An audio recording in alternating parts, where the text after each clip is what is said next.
Hello friends, आज की video में दोस्तों हम बात करेंगे समझौता के बारे में। जी हाँ दोस्तों, अगर आप नए कानून के अंतर्गत समझौता कराना चाहते हैं तो सबसे आसान रास्ता मैं बताऊंगा आज की वीडियो में कि अगर आप किसी मुकदमे से पीड़ित हैं, चाहे वादी हो चाहे प्रतिवादी हो, क्रिमिनल केसों से आप बचना चाहते हैं तो ये मेरी वीडियो देखने के बाद आपको यकीन हो जाएगा कि अब समझौता होना बहुत ही आसान हो गया है। किन किन केसों में समझौता बहुत जल्दी तुरंत हो सकता है, उन सारी बातों को मैं इस वीडियो के अंतर्गत बताने वाला हूं और साथ ही साथ बताऊंगा किन किन धाराओं के अंतर्गत हम समझौता कर सकते हैं नए कानून के अनुसार, और पुराने केसों को भी और नए केसों को भी कैसे खत्म किया जा सकता है। चलिए दोस्तों, वीडियो को शुरू करते हैं। उसके पहले दोस्तों मैं जानकी निषाद एडवोकेट आप सभी के अपने पसंदीदा YouTube channel law education GK में स्वागत करता हूं। दोस्तों, मेरा निवेदन है कि अगर आपको वीडियो पसंद आए तो लाइक करें और हो सके तो सब्सक्राइब कर ले। दोस्तों, कुछ स्पेशल केसों में कुछ ऐसे स्पेशल केस होते हैं जिसमें समझौता करना बहुत ही आसान होता है। उन्हीं में केसों के बारे में चर्चा करूंगा। वो कौन कौन से केस हो सकते हैं जो नए कानून के अनुसार, पुराने हो चाहे नए केस हो, समझौता आसानी से किया जा सकता है। मैं उन केसों का लिस्ट आपके सामने दूंगा। नए कानून आईपीसी के अंतर्गत और बीएनएस यानी भारतीय न्याय संहिता के अंतर्गत जो जो प्रावधान परिवर्तन किए गए मैं उन सभी का ब्यौरा देता हुआ चलूंगा। आप हो सके तो नोट कहीं करते जाएं, कहीं भी स्क्रिप्ट ना करें। इसमें आपकी धाराएं हो सकती हैं, आप जो मुकदमा लड़ रहे हैं उसकी बातों का भी जिक्र इस वीडियो में हो सकता है इसी टॉपिकों में। चलिए आगे बात करेंगे। सबसे पहले अगर बात करेंगे हम चोरी की, मान लीजिए आपकी कोई मोटर चोरी हो गई है, साइकिल चोरी हो गई है, ए टू जेड किसी प्रकार की अगर वस्तु चोरी हो गई तो आपने मुकदमा पहले कराया था भारतीय दंड संहिता की धारा 379 के तहत आप मुकदमा कराए हैं। लेकिन दोस्तों अब बीएनएस जो भारतीय न्याय संहिता आ गई है अब उसमें 303 में आ गई। जी हाँ दोस्तों, 379 जो चोरी की धाराएं थी अब वो 303 हो गई बीएनएस के अंतर्गत। तो अगर आप इसको खत्म कराना चाहते हैं तुरंत खत्म हो जाएगा, समझौता हो जाएगा। मैं इसको बताऊंगा कि इसका प्रोसीजर क्या है खत्म करने का, वीडियो के अंतर्गत बताने वाला हूं। तो पहले आप समझ लें किन किन धाराओं को हम खत्म कर सकते हैं। तो चोरी की धारा हो गई 379 आईपीसी के अंतर्गत और नए कानून के अंतर्गत 303 जो कि अब आसानी से खत्म किया जा सकता है। दूसरी बात दोस्तों, बात करेंगे धर्म के ऊपर। अगर मान लीजिए कोई व्यक्ति आपके धर्म के ऊपर उंगली उठाया है तो आपने आईपीसी के 398 के तहत तो दोस्तों बात करेंगे धर्म के ऊपर। मान लीजिए धर्म के ऊपर किसी ने उंगली उठाया है आपके और धर्म के ऊपर आपके लांछन लगाया है तो आप 298 के तहत मुकदमा दर्ज कराए थे। लेकिन अब बीएनएस के अंतर्गत जो नए कानून आ गया है उसमें 302 हो गया। जी हाँ दोस्तों, जो 302 हो गया है अब उसमें धर्म के ऊपर उंगली उठाने वालों के खिलाफ कार्रवाई होगी। अगर इस तरह के आपने मुकदमे करा रखे हैं तो इसको भी एक समझौते के अंतर्गत खत्म किया जा सकता है आसान तरीकों से। तो अगली दोस्तों बात करेंगे अगली धारा की। और अगर प्रोसीजर की बात करें तो प्रोसीजर मैं आगे डिस्कस कर दूंगा, थोड़ी सा सब्र रखो, जल्दी नहीं है, वीडियो को देख लो, उसके बाद आसानी से समझ जाएंगे कि कैसे इसको खत्म किया जा सकता है और किन किन धाराओं को खत्म किया जा सकता है। दोस्तों बेईमानी की एक धारा होती थी 420 जो कि अब बेईमानी की धारा 318 हो गई। जी हाँ दोस्तों, पहले आईपीसी में 420 होती थी बेईमानी की धारा, लेकिन अब हो गई 318। इसको भी आसानी से खत्म किया जा सकता है।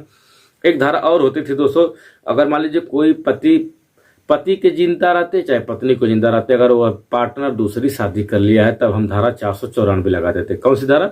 धारा 494 लगा देते थे। लेकिन अब जो नया बीएनएस कानून आ गया है अब वो 82 हो गया। जी दोस्तों, अगर 494 की धारा अब बीएनएस में 82 के अंतर्गत हो गई। अगर कोई दूसरी व्यक्ति शादी कर लिया है किसी से जिंदा रहते हुए पति के या पत्नी के, तब वो शादी को भी आप खत्म करा सकते हैं कोर्ट कचहरी का झंझट खत्म करके।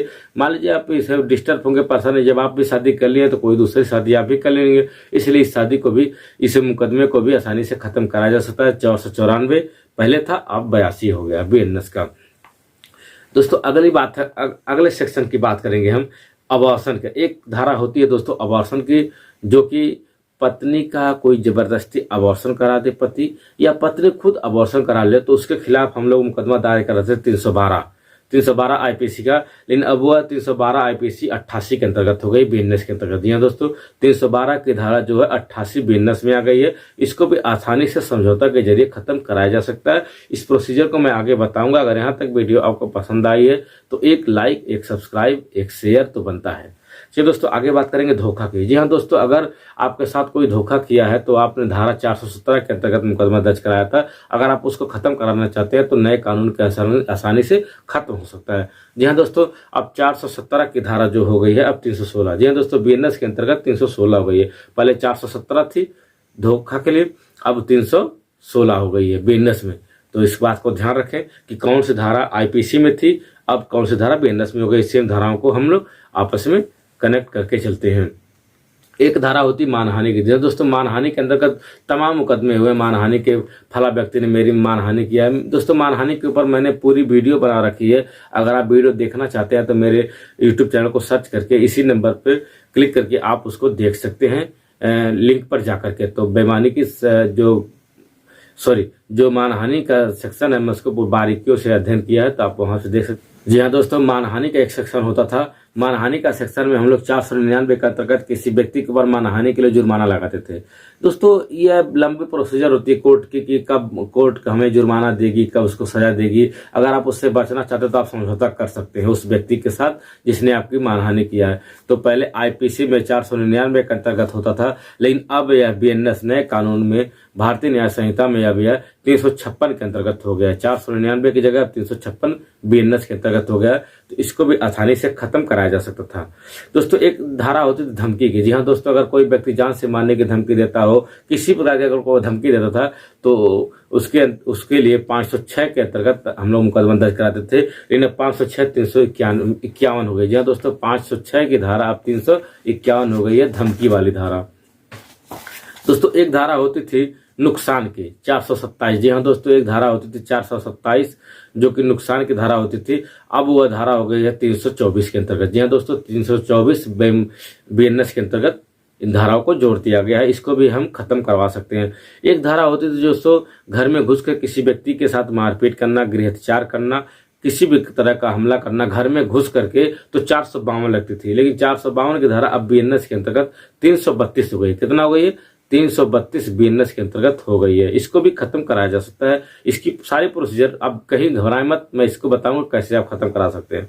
दोस्तों एक धारा होती थी कैद करना। किसी भी व्यक्ति को, लड़की को कहीं भी, किसी भी प्रकार के व्यक्ति को किसी घर में कैद करना, कहीं पर बंद कर देना, तो वो धारा को 342 के अंतर्गत होती थी। लेकिन अब वह धारा 127 के अंतर्गत हो गई। जी हाँ दोस्तों, 342 से अब 127 के अंतर्गत वह धारा हो गई है। एक धारा होती है दोस्तों मारपीट की। मारपीट की धारा 323 होती थी, लेकिन अब वह नए कानून में 115 हो गए। जी हाँ दोस्तों, जो 323 की धारा होती थी अब वो नए कानून में 115 के अंतर्गत हो गई है। इसको भी समझौता के जरिए खत्म कराया जा सकता है। एक धारा होती दोस्तों फ्रैक्चर की। मान लीजिए किसी व्यक्ति का आपने हाथ तोड़ दिया, पैर तोड़ दिया, दांत तोड़ दिया, कुछ ही किसी भी तरह का सर्वे आपने फ्रैक्चर कर दिया, यानी ग्रीवियस हर्ट, गंभीर चोट कारित कर दिया है, तो आईपीसी का सेक्शन 325 लगता था, लेकिन अब वह बीएनएस में 117 हो गया। जी हाँ दोस्तों, आईपीसी का सेक्शन 325 बीएनएस में 117 हो गया। इसमें भी समझौता हो सकता है। अगर एक धारा होती थी दोस्तों लड़की को देखकर सीटी मारते थे। कोई भी लड़का किसी लड़की को देखकर इशारे करता था, सीटी मारता था, असली बात हरकतें करता था, तो उसके लिए धारा 509 लगती थी। लेकिन अब वो धारा को खत्म करके अब 79 धारा हो। कितना? 79। किसी लड़कियों को सीटी मारेंगे, उसके साथ दुर्व्यवहार करेंगे तो धारा 79 के अंतर्गत आपको पनिश किया जा सकता है। तो इन सारी धाराओं को अगर आप खत्म करना चाहते हैं तो बहुत ही आसान प्रोसीजर बताऊंगा, जिसको जल्दी से आप खत्म करा सकते हैं बिना किसी कानूनी झंझट के, बिना किसी तामझाम के। तो चलिए इसको आगे देखते हैं कि कैसे इसको हम खत्म करा सकते हैं। दोस्तों इसके लिए आपको एक एप्लीकेशन तैयार करना होगा। अपने अधिवक्ता के माध्यम से एक एप्लीकेशन को तैयार करके उसको बाकायदे लिखेंगे, दोनों पार्टियों के हस्ताक्षर करवाएंगे। हस्ताक्षर करने के बाद उसको कोर्ट में पेश करेंगे जहां पर वह मुकदमा चल रहा होता है। जी हाँ दोस्तों, जहां पर मुकदमा चल रहा होता है आप वहां पर पेश करेंगे। फिर उसके बाद बहस होगी, उसके बाद दोनों पार्टियों को बुलाया जाएगा। दोनों पार्टियों को बुलाकर समझौता केंद्र में समझौता कराया जाएगा। जितना भी लेन देन वगैरह होता है, सब कुछ लेन देन, जितना जुर्माना वगैरह सब कुछ जो भी फिक्स करना होता है समझौते के जरिए फिक्स कराया जाता है। फिक्स करने के बाद कोर्ट में पेश किया जाता है। उसके बाद जजमेंट होता है।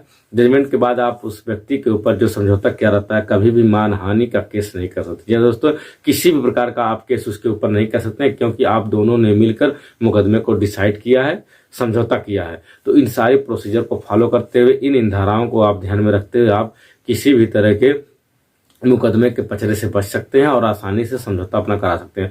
तो मेरा दोस्तों निवेदन यही रहता है कि मैं कोर्ट में प्रैक्टिस करता हूँ, मैं ही कहता हूँ कि जितना जल्दी हो सके आप मुकदमे को समझौते के आधार पर खत्म कर लें।